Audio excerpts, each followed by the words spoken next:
কর্মব্যস্ত দিনের মাঝ দুপুরে হলদিবাড়ি জলপাইগুড়ি মেখলিগঞ্জের লাইফলাইন হলদিবাড়ি রাজ্য সড়কের ওপর হলদিবাড়ি রেলগেট বন্ধ। রোগী নিয়ে আসা যাওয়ার অ্যাম্বুলেন্স দাঁড়িয়ে, থমকে রইল সারি সারি যানবাহন সহ নিত্য পথ চলতি মানুষ। আবারও একবার নাকানি চোবানি খেল হলদিবাড়ির নিত্য প্রয়োজনে বাজার হাট করা মানুষ সহ জরুরি পরিষেবার প্রয়োজনে বের হওয়া মানুষজন। আর পুলিশ প্রশাসন নির্বিকার, নিরুপায় হয়ে মানুষের দৈনন্দিন এরকম ধৈর্য শক্তির আর সহ্য শক্তির সাহায্যের জন্য অনুরোধ ছাড়া কিছুই করার নেই। রেলগেট খুললে প্রশাসন সাধারণ জনতাকে ট্রাফিক মতো পথ চলাচলে সাহায্য করছেন। ভোট আসে, ভোট যায়, বছরের পর বছর কেটে যায়, শীতের পর গরমকাল আসে। রেলগেটে দাঁড়ালে অস্বস্তি হয়, জনার্দন জনতার মুখে কিছু কথা ফোটে। তারপর বর্ষা আসলে জলে ভরে ওঠে চারিদিক, সবুজে ভরে ওঠে প্রাণের শহর হলদিবাড়ি।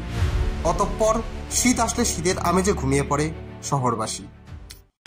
দেখুন, রেল দপ্তর সূত্রে আগাম একটা খবর দিয়েছিল যে প্রতিদিন কাজ চলবে এবং রাতেরবেলা 12টার পর থেকে রাত 11টার পর থেকে, কিন্তু আজকে হঠাৎ করে যেভাবে একটা মালবগি মাল নিয়ে আসলো, পাথর নিয়ে এসে রাস্তার মধ্যে যেভাবে মাল ফেলাইলো এবং দীর্ঘক্ষণ ধরে এখানে দাঁড়িয়ে আছি, প্রায় ধরুন 20 মিনিটের অধিক সময়েরও বেশি হবে আর কি, বলতে গেলে আধা ঘন্টার কাছাকাছি।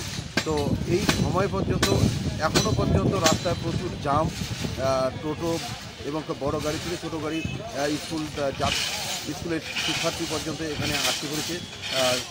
তো এই যে জাম, এটার জন্য বিকল্প একটা পথের দরকার, যেটা রেল দপ্তর এবং হলদিবাড়ি আপামর জনগণের কাছে আমার এটাই বলার, যে আমরা যেন প্রত্যেকেই একটা দাবি তুলতে পারি, যেন হলদিবাড়িতে একটা বিকল্প পথ একটা তৈরি হয়, রাস্তা তৈরি হয়, যেখান দিয়ে মানুষ সহজে যাতায়াত করতে পারে। একটা দুর্ঘটনা, যে কোনো মুহূর্তে একটা দুর্ঘটনা বা অঘটন ঘটতে কিন্তু একটা রাস্তার উপরেই আমাদের নির্ভরশীল, আমাদের কিন্তু দ্বিতীয় কোনো বিকল্প রাস্তা নেই। তাই আমাদের হলদিবাড়িতে একটা বিকল্প রাস্তার দরকার, যেন সেই রাস্তায় যেন আমরা সহজে যাতায়াত করতে পারি, এটুকুই আমি বলতে পারি। এবং কিছুদিন আগে অভিষেক বন্দ্যোপাধ্যায় ঘোষণা করেছিলেন যে এখানে একটা ফ্লাইওভার হওয়ার জন্য ঘোষণা করেছিলেন, কত কোটি টাকা, কত মিটার হবে, কিন্তু আজ পর্যন্ত তার কাজ হয়নি। কিন্তু মানুষ আমরা দুর্ভোগের মধ্যেই আছি।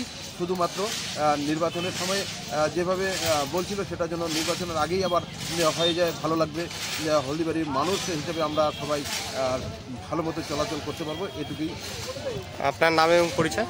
আমি রবিউল গনি প্রধান, হলদিবাড়ির একজন নাম।